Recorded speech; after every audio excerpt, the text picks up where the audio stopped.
از حمایت‌های گسترده چهره‌های سیاسی و رسانه‌ای تا گردهمایی‌های جهانی در کارزار توقف نسل‌کشی هزاره‌ها. درگیری مقاومتگران و طالبان در بغلان، 6 طالب کشته و زخمی شدند. نگرانی سازمان صحی جهان از افزایش میزان فقر در افغانستان. سازمان صحی جهان میگوید که نزدیک به 19 میلیون تن در افغانستان با ناامنی غذایی مواجه‌اند. و به دنبال انفجار در پل میان روسیه و کریمیا، پوتین دستور رسیدگی داد.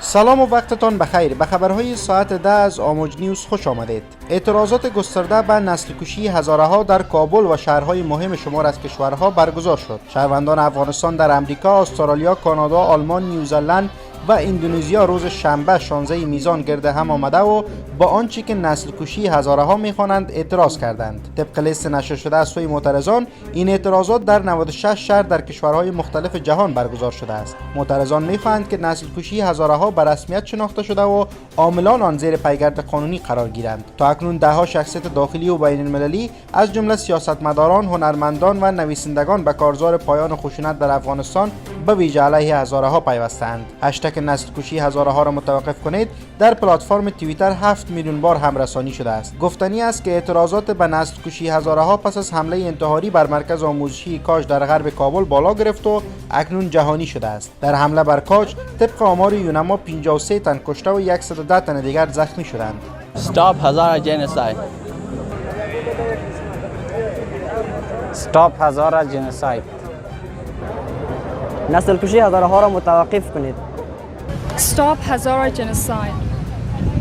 Stop Hazara genocide. Stop Hazara genocide. نسل کشی هزارها را متوقف کنید. جبهه مقاومت ملی افغانستان میگوید که نیروهای این جبهه بر یک قرارگاه طالبان در بغلان حمله کردند. جبهه مقاومت امروز شنبه 16 میزان با نشر خبرنامه نگاشته است که نیروهای این جبهه ساعت 3 شب گذشته در ولسوالی خوست ولایت بغلان بر یک قرارگاه طالبان حمله کردند. به گفته جبهه مقاومت در این حمله 6 طالب کشته و زخمی شدند. در خبرنامه آمده است که این حمله نیم ساعت ادامه داشته و یک اراده رنجر طالبان نیز تخریب شده است. این در حال است که چند پیش نیز بر اثر حمله نیروهای جبهه مقاومت در ولایت تخار 6 طالب کشته و 7 طالب دیگر زخمی شدند. طالبان تا اکنون در مورد درگیری‌های اخیر به گونه رسمی چیزی نگفتند.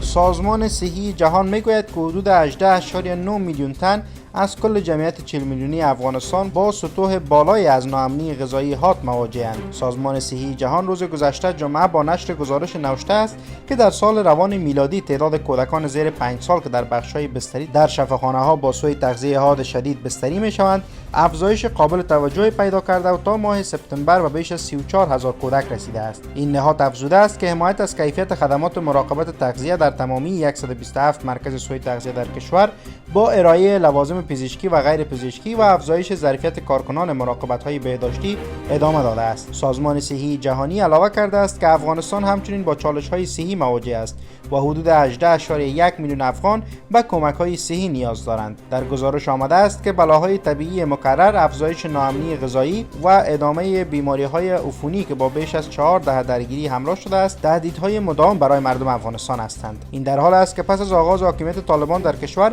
وضعیت بشری رو به وخامت گراییده است و کشورهای جهان و سازمانهای مددرسان همواره از این وضعیت ابراز نگرانی کردند.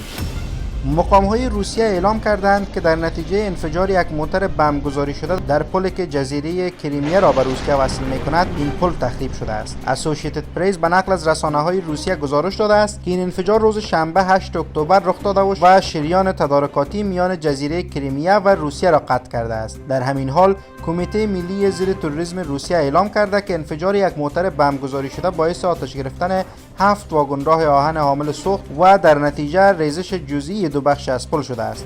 در پی انفجار این پل، مقام‌های روسیه رفت آمد قطارهای شهری را تا اطلاع بعدی متوقف کردند. ولادیمیر پوتین رئیس جمهور روسیه پس از این انفجار با گماشتن یک هیئت دستور رسیدگی به وضعیت اضطراری را داده است. پل انفجار داده شده با طول 19 کیلومتر روی تنگه کرچ واقع شده که دریای سیاه و دریای آزوف را به هم وصل می‌کند و طولانی ترین پل در اروپا است. گفتنی است که شبه جزیره کریمیا برای روسیه دارای ارزش نمادین است و کلید تداوم عملیات نظامی این کشور در جنوب اوکراین است. اگر پل میان این شبه جزیره و روسیه غیر قابل بهره برداری شود، اعزام کشتی به کریمیا به طور قابل توجه چالش برانگیز خواهد شد.